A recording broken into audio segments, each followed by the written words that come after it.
আমার হেসেলে আমি সঙ্গীতা চক্রবর্তী। আজকে দেখো আমি রান্না করব। এটা ইলিশ মাছের মতন দেখতে, কিন্তু এটা ইলিশ মাছ নয়, এটা হচ্ছে ঢেলা মাছ। দেখো, এটা আমি এখন নুন নুন তারপরে হলুদ মাখিয়ে এটাকে মাছটাকে ভাজবো। আমি দেখো প্যানে সর্ষের তেল দিয়ে দিচ্ছি। এটা সর্ষের তেল দিয়ে করব। আমি এটা সর্ষে বাটা দিয়েই করব।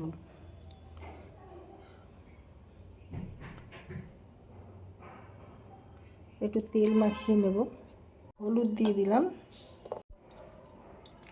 নুন দিয়ে দিলাম। এবার আমি মাখিয়ে নেব।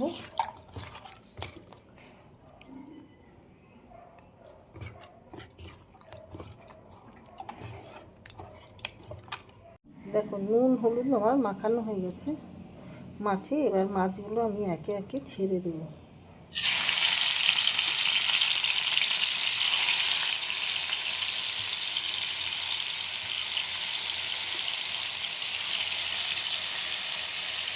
আমি দিয়ে দেবো সাদা সর্ষে,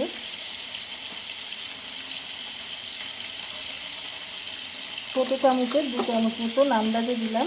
এবার দিয়ে দেবো এই মোটা মোটা লঙ্কা, একটা টমেটো। এবার এটা জল দিয়ে আমি পেস্ট করে নেব। এটা আমি কালো জিরে দিয়ে দিলাম, আর যে পেস্টটা বানালাম সেটা দিয়ে দিলাম।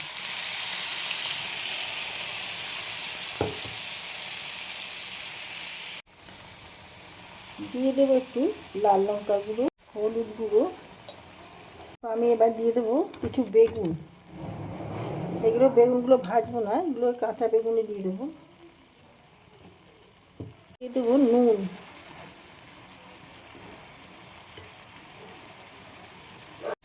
টেস্ট ব্যালেন্স হওয়ার জন্য অল্প একটু চিনি দিয়ে দিলাম।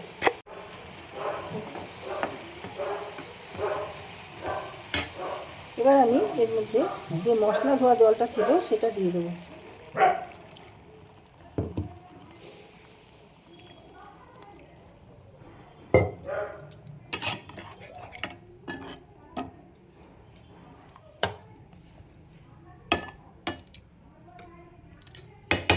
এবার এটা আমি ঢাকা দেব।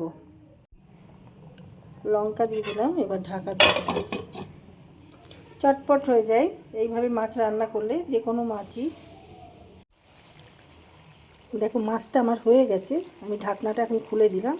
এবার আমি মাছটা নামিয়ে ফেলবো।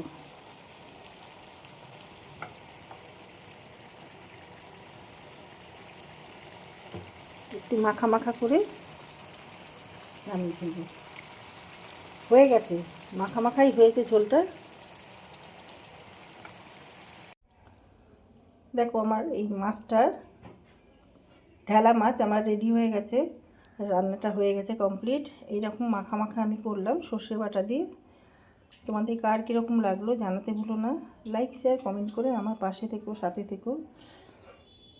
ইউটিউব থেকে দেখলে আমার চ্যানেলটা সাবস্ক্রাইব করে নিও, ফেসবুক থেকে দেখলে পেজটা ফলো করে নিও। এই মাছটার টেস্টটা একদম ইলিশ মাছের মতন খেতে লাগে। তো ভিডিওটা এখানেই শেষ করলাম। সবাই ভালো থেকো, থ্যাংক ইউ।